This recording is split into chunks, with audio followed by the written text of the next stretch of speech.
काल का भय। रमेश नाम का एक चालाक व्यक्ति काल से बहुत डरता था। एक दिन उसने एक चतुराई दिखाई और काल को अपना मित्र बना लिया।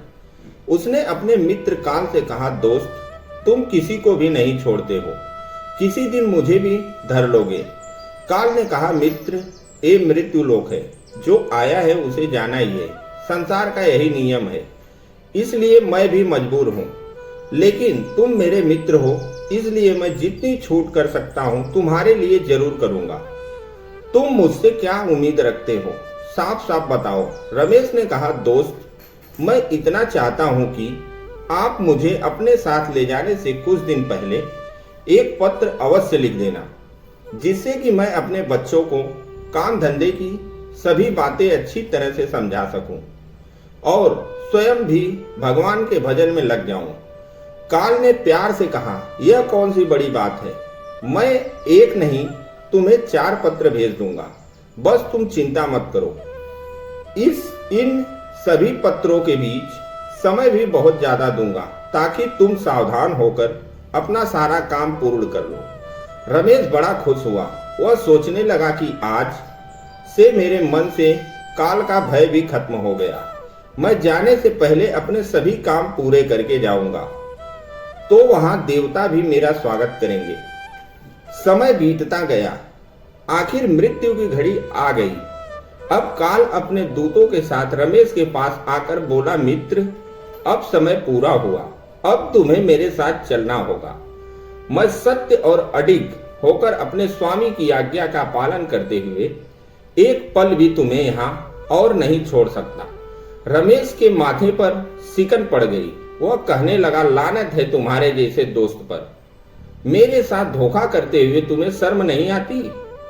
तुमने मुझे वचन दिया था कि मुझे लेने आने से पहले पत्र लिखोगे। मुझे बहुत दुख है कि तुम बिना किसी समाचार के एकाएक दूतों सहित मुझे लेने चले आए। दोस्ती तो दूर की बात रही, तुमने अपने वचनों को भी नहीं निभाया।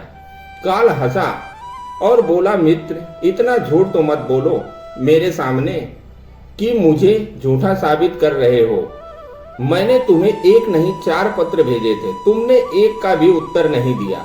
रमेश चौंक कर बोला, कौन से पत्र, कोई साक्ष्य है? मुझे पत्र प्राप्त होने की कोई डाक रसीद तुम्हारे पास है तो दिखाओ। काल ने कहा, मित्र, घबराओ नहीं, मेरे 500 पत्र इस समय तुम्हारे पास मौजूद हैं। मेरा पहला पत्र तुम्हारे सिर पर चढ़कर बोला, तुम्हारे काले सुंदर बालों को पकड़कर उन्हें सफेद कर दिया, और यह भी कहा कि सतर्क हो जाओ, जो कार्य करना है कर डालो, सभी झंझटों को छोड़कर भजन में लग जाओ। लेकिन मेरे पत्र का तुम पर जरा सा भी प्रभाव नहीं हुआ। तुमने अपने बालों में बनावटी रंग लगा लिए और दोबारा जवान बनने के सपने में खो गए। आज तक मेरे सफेद अक्षर तुम्हारे सिर पर लिखे हैं। कुछ दिन बाद मैंने दूसरा पत्र तुम्हारी आंखों के पास भेजा। तुम्हारी आंखों की रोशनी मंद होने लगी, फिर भी आंखों पर मोटे शीशे चढ़ाकर तुम दुनिया को देखने का प्रयत्न करते रहे। 2 मिनट भी संसार से आंखें बंद करके प्रभु का ध्यान नहीं किया। इतना होने पर भी तुम सावधान नहीं हुए, तो मुझे तुम्हारी बदहाली पर बहुत तरस आया और मित्रता के नाते मैंने तीसरा पत्र भी भेजा। इस पत्र में तुम्हारे दांतों को पकड़ा, हिलाया और तोड़ दिया। तुमने इस पत्र का भी जवाब नहीं दिया, नकली दांत लगवा लिए और जबरदस्ती संसार के भौतिक पदार्थों का स्वाद लेते रहे।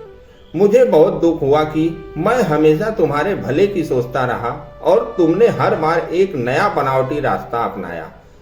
अंतिम पत्र के रूप में मैंने रोग, कलेश और कष्ट भेजे, लेकिन तुमने अहंकारी होकर सब अनसुना कर दिया। जब रमेश ने काल के भेजे हुए पत्रों के बारे में समझा तो वह फूट फूट कर रोने लगा और अपने कर्मों पर पछताने लगा। उसने स्वीकार किया कि मैंने गलतफहमी में शुभ चेतावनी भरे इन पत्रों को नहीं पढ़ा। मैं हमेशा सोचता रहा कि कल से भगवान का भजन करूंगा, अपनी कमाई अच्छे से काम में लगाऊंगा, पर वह कल कभी नहीं आया। काल ने कहा, आज तक तुमने जो कुछ भी किया, जो भी जानबूझकर ईश्वर के नियमों को तोड़कर किया, वह अनुचित है। जब रमेश को अपनी बातों से काम बनता नहीं दिखा तो उसने काल को करोड़ों की संपत्ति की लालच दिया। काल हंसकर बोला, मित्र, यह मेरे लिए धूल से अधिक कुछ भी नहीं है। धन दौलत प्रसिद्धि सत्ता ये सब लालच संसारी लोगों को बस में कर सकते हैं, हमें नहीं। रमेश ने पूछा, क्या कोई ऐसी चीज नहीं है जो तुम्हें भी पसंद हो, जिससे तुम्हें लुभाया जा सके? काल ने जवाब दिया, यदि तुम मुझे लुभाना ही चाहते हो तो सच्चाई और शुभ कर्मों का धन एकत्र करते। यह ऐसा धन है जिसके आगे मैं लाचार हो सकता था, अपने फैसले पर दोबारा विचार करने को मजबूर हो सकता था। लेकिन तुम्हारे पास तो यह धन थोड़ा सा भी नहीं है। तुम्हारे ये सारे रुपए पैसे, जमीन जायदाद, तिजोरी में जमा धन संपत्ति सब यहीं रह जाएगा। मेरे साथ तुम भी उसी प्रकार निर्वस्त्र चलोगे जैसे किसी भिखारी की आत्मा जाती है। जब काल ने रमेश की एक भी बात नहीं सुनी तो वह हाय हाय करके रोने लगा। सभी सगे संबंधियों को पुकारा, परंतु काल ने उसके प्राण पकड़ लिए और अपनी मंजिल की ओर चल पड़ा। काल ने कितनी बड़ी बात कही। एक ही सत्य अटल है, हमने जन्म लिया है तो एक दिन मरेंगे जरूर। हम जीवन में कितनी दौलत जमा करेंगे, कितनी शोहरत पाएंगे, कैसी संतान होगी, यह सब अनिर्धारित है, समय के गर्भ में छिपा होता है। लेकिन एक दिन मरना है, यह बात जन्म के साथ ही तय हो जाती है। समय के साथ उम्र की निशानियों को देखकर तो हमें कम से कम प्रभु की याद में रहने का अभ्यास करना चाहिए। और अभी तो कलयुग का समय है, इसमें तो हर किसी को, चाहे छोटा हो या बड़ा, प्रभु की याद में रहकर ही कर्म करने चाहिए। अभी भी समय है कि मोह माया छोड़कर ईश्वर की शरण में आ जाओ, ताकि अंतिम समय में पछतावा न पड़े। दोस्तों, कहानी पसंद आई हो तो वीडियो को लाइक और शेयर करें और चैनल पर नए आए हो तो सब्सक्राइब करें। हर हर महादेव।